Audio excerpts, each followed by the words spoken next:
무더위에 지치고 무기력하시죠? 여러분들을 위해서 준비했습니다. 오늘은 저희 세 기자 모두 웃음기를 쫙 빼고 세상 무서운 특종만 준비했으니까요. 기괴하고 오싹하고 소름 끼치고 미스테리한 세계 미스터리 19선 공포 특집 프리한 19에 오신 여러분 환영합니다. 싸우자 여름 미스터리 19 시작해볼까요?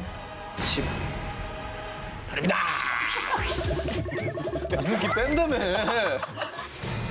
아 이거 봐 나잖아. 아유 또 시작이야. 제목은 재밌어. 미국의 살인마 토끼래요. 토끼가 살인마? 여러분 혹시 인터넷에서 이런 사진들 보신 적 있습니까? 어머나 어머나 어머. 저런 사진. 눈빛이 안 좋다. 무섭다. 사진을 보는 순간 불길한 느낌 받지 않으셨습니까? 아니 기분이 안 좋아요. 기분이 안 좋아. 아니 근데 네. 세상 우울한데.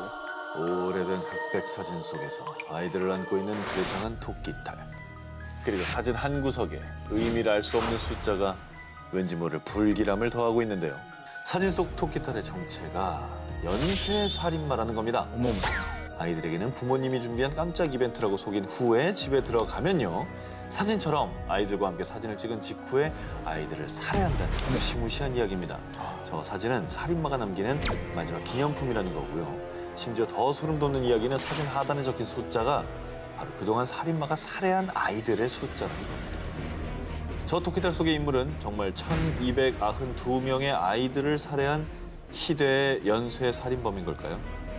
결론부터 말씀드리면 아이쿠 월척이네, 아이쿠 월척이네 모두 낚이셨습니다. 네, 제가 말씀드린 이 괴담의 실체는 서양에서는 이스터 버니라고 해서요. 부활절에 토끼 분장을 한 사람과 아이들이 사진을 찍는 풍습에 있습니다. 그 이유는 토끼가 달걀과 함께 부활절을 상징하기 때문인데요. 쉽게 말하면 부활절 인증샷인 거죠. 아니 나는 앞 사진 중에 저 아이가 눈이 초점이 없어서 그래서 막 살인 막 이 생각 했거든요. 이제 이런 괴담이 도는 이유 중에 하나가 네네. 이 미국에 진짜로 이 토끼 살인마에 관한 그런 괴담 같은 게 있습니다. 도시 전설. 버지니아 주에서 토끼딸을 쓴 살인마가 도끼로 사람들을 살해하고 다닌다는 얘기가 있는데 그래서 이 사람을 버니맨이라는 이름으로 영화까지 만들어졌었고요. 뭐 아마도 토끼딸 살인마 괴담이 토끼딸을 쓴 저 인형 모양 자체가 좀 무섭게 생겼잖아요. 그러게. 그 모양에 버니맨 도시 전설까지 더해져서 저는 오해가 생긴 게 아닐까 생각하고 있습니다.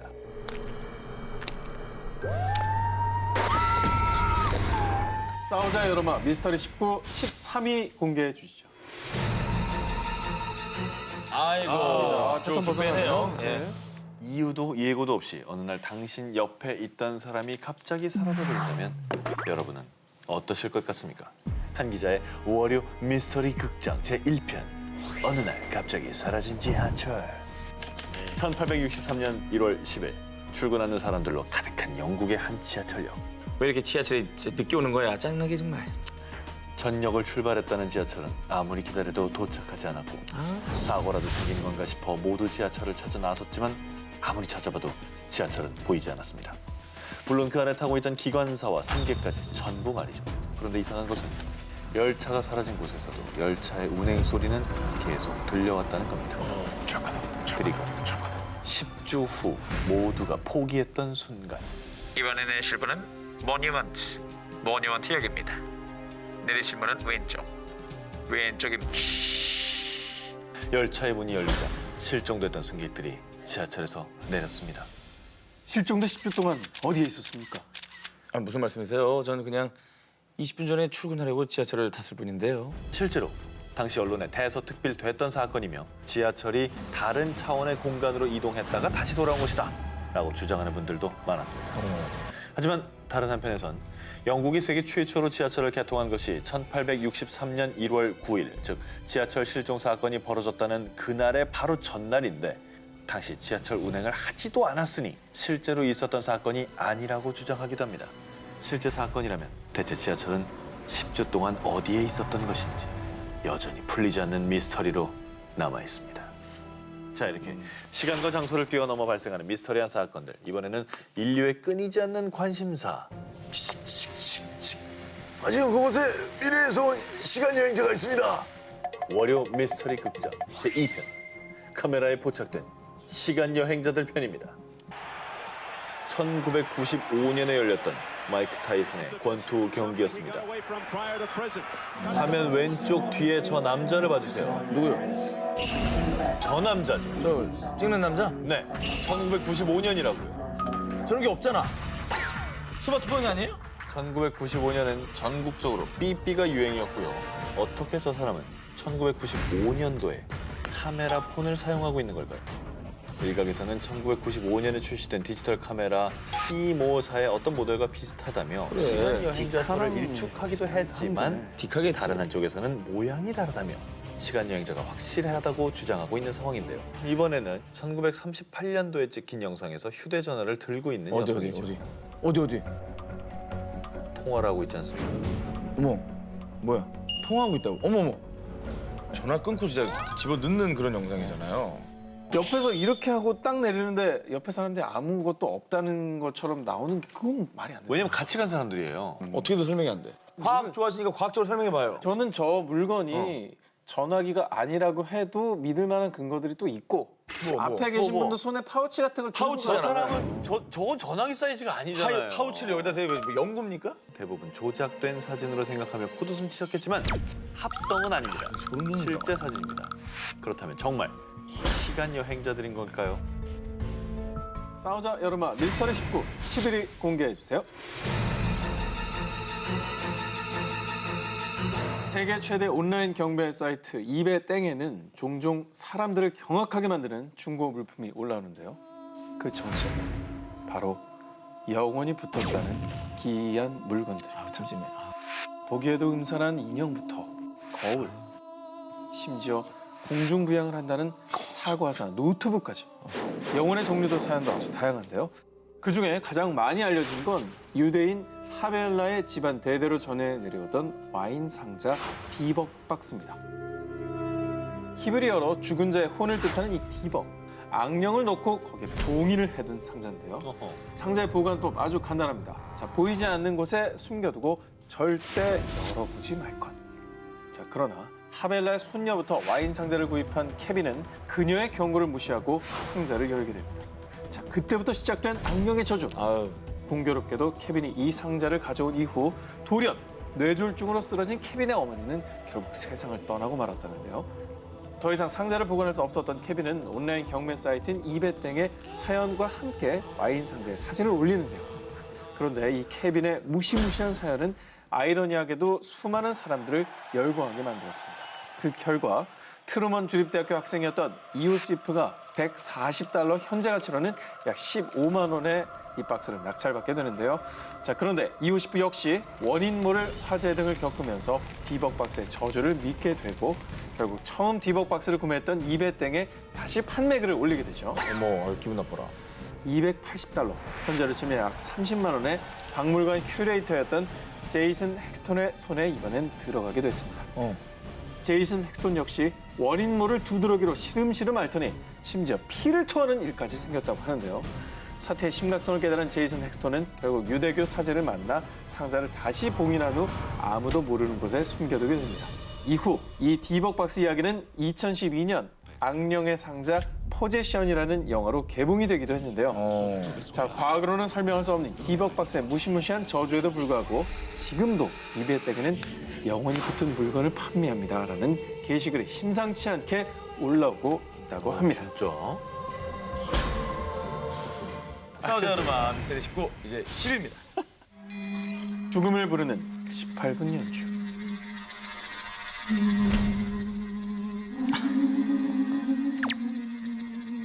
와, 정말 소리 자체가 무슨 공포 영화다.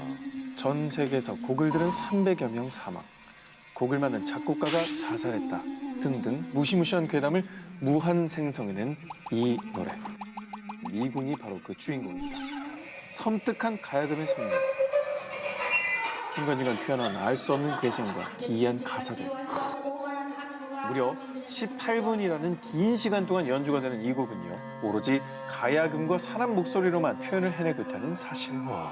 대한민국 가야금계 살아있는 전설 황병기 선생님이 1975년 선보인 국악 연주곡입니다.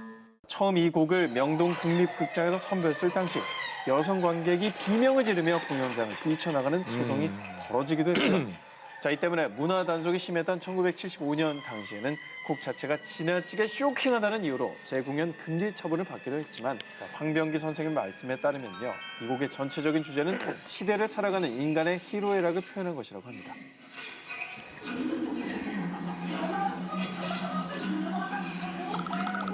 자, 여러분. 예술로만 받아들이기엔 다소 소름 끼치는 이 노래. 지금 2번 들으셨고요. 한 번 남았습니다. 한 번 더 듣자. 이왕 나온 거 그냥 3번 들어보자. 뭐 어떻게 야, 되나. 듣고 중나 한번 해보자. 그래. 진짜. 그만 좀 해. 나 찰리. 나 너무 놀랐어. 나 깜짝이야. 제가 찰리를 좀 진정시키고 올게요. 깜짝이야.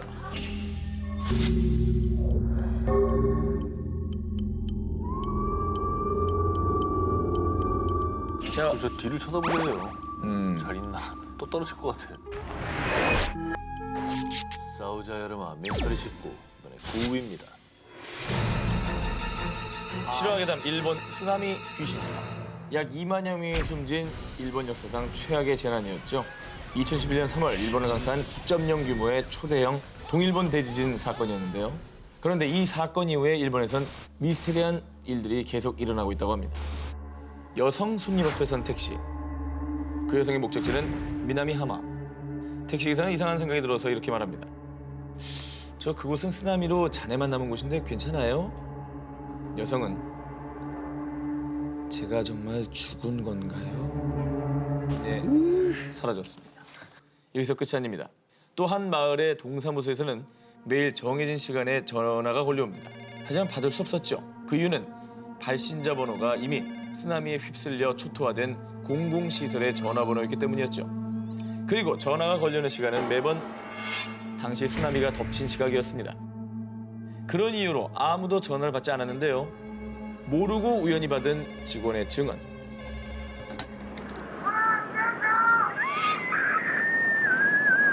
비명과 함께 거대한 물이 덮치는 소리가 들렸다고 합니다. 제가 당시 영상을 하나 준비한 게 있습니다. 2011년 쓰나미 현장에서 미스테리한 괴 생명체가 포착된 영상이 있다고 합니다.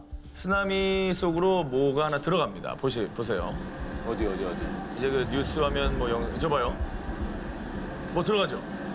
쓱 들어가죠? 저게 누가 봐도 물보라가 아니에요. 일본인들 사이에서 바다 요정, 바다 유령이라 부르는데요. 수차례 촬영에 담겼다라고 합니다. 피해 지역의 유령 목격담이 속출하자 결국 2013년 일본의 공영방송 NHK에서는 쓰나미 희생자와 재회했다는 이재민의 불가사의한 체험을 특집으로 꾸민 스페셜 프로그램 동일본 대지진 고인과의 재회를 방영하기까지 했다고 합니다. 전문가들은 이런 현상을 두고 쓰나미로 잃은 가족과 이웃을 영혼으로나마 만나고 싶은 그리움과 죄책감이 유령 이야기를 확산시키고 있는 거라고 얘기하고 있는데요. 2011년 이후 5년이 지난 지금까지도 일본을 떠도는 유령 목격담. 과연 그 미스테리의 실체는 무엇일까요? 아유, 근데 뭐 진짜인지 아닌지 모르겠지만 참 안타깝다. 안타깝죠.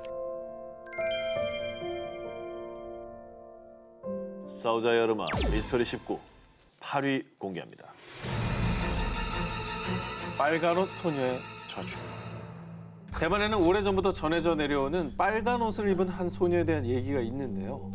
대만에서 마신자라 불리는 이 소녀 귀신은 사람들을 유인해 그의 영혼을 빼앗아 버리는 귀신으로요. 말도 안 돼. 자, 지금부터 제가 들려드리는 이야기는 소문도 전설도 아닌 바로 실제 사건.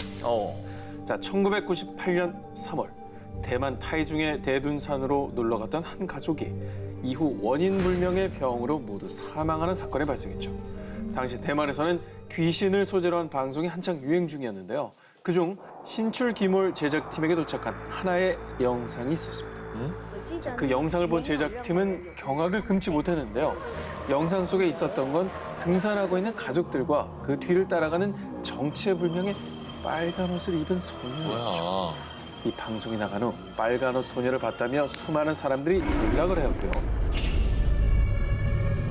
이후 대만에서는 빨간 옷 소녀에 대한 공포감이 극대화됐습니다. 자, 이뿐만이 아닙니다. 한참 후인 2014년 7월 대만 화롄의 산속에서 한 여성이 실종된 후 며칠 뒤 극적으로 구출된 사건이 있었는데요.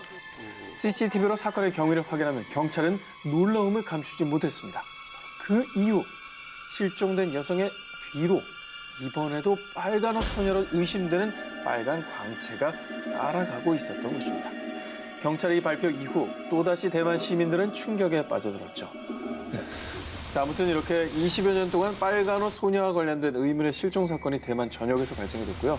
현재까지도 빨간 옷 소녀를 봤다는 제보가 끊임없이 이어지고 있다고 합니다. 자, 과연 이 미스터리한 사건의 진실은 무엇일까요?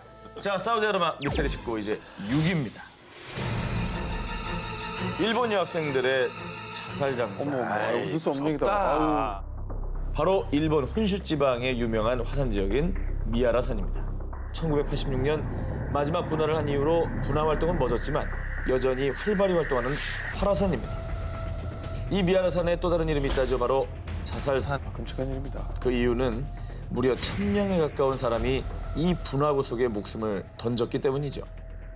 미야라산은 1934년 2월 도쿄의 여학생 2명이 이 산에 오르기 전까지는 거의 알려지지 않은 산이었습니다.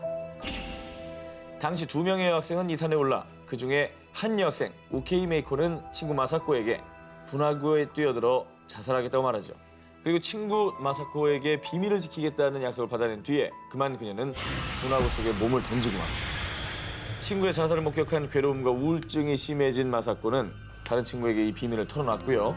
그 친구 또한 나도 메이코의 뒤를 쫓아서 미야라산의 문을 통해 낙원에 가고 싶어 데려가줘. 결국 또 다른 친구의 마음을 돌릴 수 없었던 마사코는 또 한 명의 친구를 미야라산으로 데려갔고 그렇게 그 한 명의 여학생은 분화구 속으로 사라졌습니다. 독이 됐네. 이 상황을 알게 된 동경 1일신문은 죽음을 유혹한 소녀, 하구의 분화구 투신을 2번이나 했네라고 떠들썩하게 보도하고 맙니다. 근데 이상하게도 그 이후로 미야라산은 여학생들의 투신 장소가 되면서 그 해에만 약 39명, 다음 해에는 약 944명이 자살을, 또 자살 직전에 구조된 여학생 수만 해도 무려 1,400여 명이나 된다고 합니다. 다행히도 지금은 국립공원으로 지정이 되어 있는데요. 수십 년이 지난 지금도 사람들은 종종 홀령을 본다는 증언을 하고 있다고 합니다. 대한민국 3대 흉가라 불린 곳들을 지금 소개해드립니다.